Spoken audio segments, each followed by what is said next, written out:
அன்பார்ந்த நேயர்களே, பிலஸ்தீன் மீட்பு போர் 773வது நாளை எட்டியிருக்கிறது.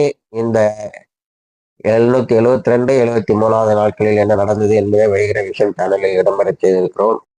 அதை பாருங்கள், சப்ஸ்கிரைப் பண்ணுங்க, கமெண்ட்களை போடுங்க. இதையும் பாருங்க, சப்ஸ்கிரைப் பண்ணுங்க. அடுத்து அதில் இடம்பெற முடியாத பல செய்திகளை உங்களுக்கு சொல்லுகிறோம். மேக்கரை ஒரு முக்கியமான போர்க்களமாக மாறிக்கொண்டிருக்கிறது என்பதை நாம் உங்களுக்கு அடிக்கடி சொல்லி வந்தோம்.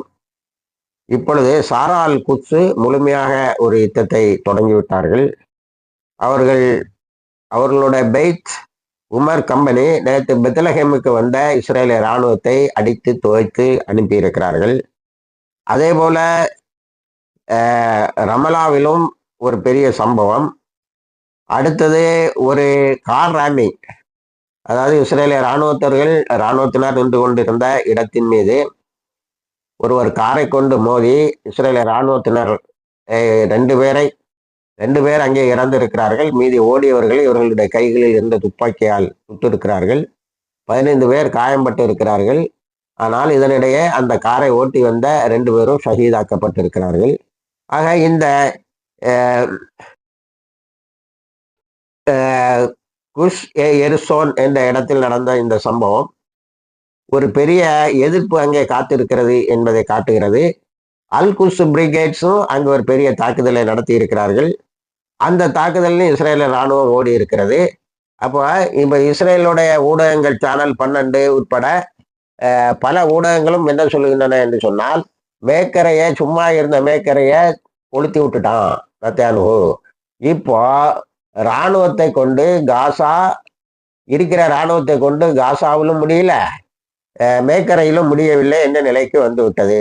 ஆனா பாலஸ்தீன் லிபரேஷன் ஃப்ரண்டோடைய முஜாஹிதீன் பிரிவும் சாரா அல் குஸ் சராயா அல் குஸ் ஏற்கனவே பாலஸ்தீன் இஸ்லாமிக் ஜிஹாதோடைய அல் குஸ் பிரிகேட்ஸுக்கு கூட உள்ள ஒரு பிரிகேட்ஸ்.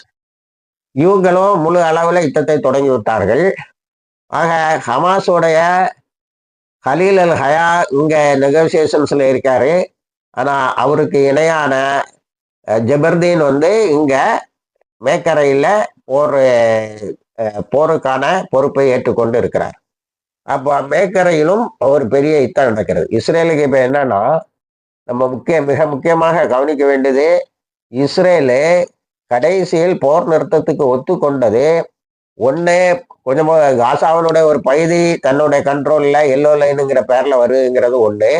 2வது, அதனிடம் இராணுவ வீரர்கள் இல்லை. இருக்கிற இராணுவ வீரர்களும் அங்கே சண்டை போடுவதற்கு தயாராக இல்லை. அவங்கள்ட்ட அந்த முறையில் அந்த ஸ்பிரிட் இல்லாமல் இருந்ததுதான் மிக முக்கியமான காரணம். அதே நிலை இப்பொழுது மேக்கரையிலும் வந்திருக்கிறது. ஆகவே மேக்கரையிலும் ஒரு பெரிய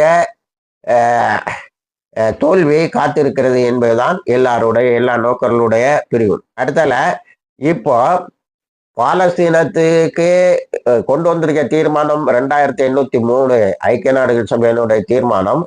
இந்த தீர்மானம் கடைசி டிராப்ட்ல நவம்பர் 17 டிராப்ட்ல சைனா ரஷ்யா கொடுத்த அழுத்தம், இந்த ரெண்டும் சேர்ந்து அதுக்கு பின்னாடி ஈரான் பண்ண டிப்ளமசி ரெண்டும் சேர்ந்து தனி பாலஸ்தீனத்துக்கு டாக்குமெண்ட்ல சொல்லிட்டாங்க. அதனால நான் இந்த தனி பாலஸ்தீனம்ங்கிற இதே ஐநாவினுடைய தீர்மானத்தில் வரும் என்று சொன்னால் நான் ரிசைன் பண்ணிடுவேன்னு சொன்னா பென்கர் ரிசைன் பண்ணல. அதே மாதிரி அந்த சோமஸ்டிக்ங்கிற பினான்ஸ் மினிஸ்டரும் ரிசைன் பண்ணல. இவனும் அந்த மந்திரி சபையில ஒட்டிக்கிட்டான். ஆனா கண்டிஷன்ஸை ரொம்ப பயங்கரமா போடுறான். இப்போ அந்த பைத்தியம் முடிச்ச பென்கர் என்ன செய்யறான்னா, அப்பாஸை பாலஸ்தீன் அத்தாரிட்டியினுடைய தலைவரை தூக்கில போடணும்.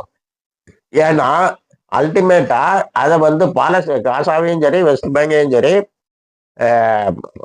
பாலஸ்தீன் அத்தாரிட்டி கையில தான் கொடுக்கணும். அந்த பாலஸ்தீன் அத்தாரிட்டியை அந்த அப்பாஸோடைய குரூப்பை போதுமான அளவுக்கு புனிதப்படுத்தி கொள்ள வேண்டும் அல்லது ரீஆர்கனைஸ் பண்ணிடணுங்கிறதான் தீர்வு. இப்போ அப்பாஸை பிடிச்சி தூக்கில போடணும் அப்படின்னு சொல்லி பென்கர் பேசிட்டு இருக்கேனே தவிர, நெத்தன்யாஹூ எனக்கு இந்த தனி பாலஸ்தீனம் என்பதை நான் அனுமதிக்கவே முடியாதுன்னா இவங்க நாங்க ரிசைன் பண்ணி உன் ஆட்சியை கவிழ்த்துருவோம்னு சொன்னானுவா. ஆனா 2 பேரும் இப்ப மௌனமா இருக்காங்க. இப்ப தனி பாலஸ்தீனம் வரும் என்று தெரிந்த பிறகும் அவர்கள் மௌனமாக இருக்கிறார்கள். இஸ்ரேலுக்குள்ளால பெரிய பூகம்பத்தை ஏற்படுத்தி இருக்கிறது. அதுல ஒரு பெரிய விஷயம் என்னவென்று சொன்னால், நிறைய இஸ்ரவேலர்கள் வெளியேறுகிறார்கள். இது நடந்து கொண்டு இருக்கிறது. இணைந்திருங்கள். இது போன்ற தகவல்களை தருகிறோம். வாய்ப்பு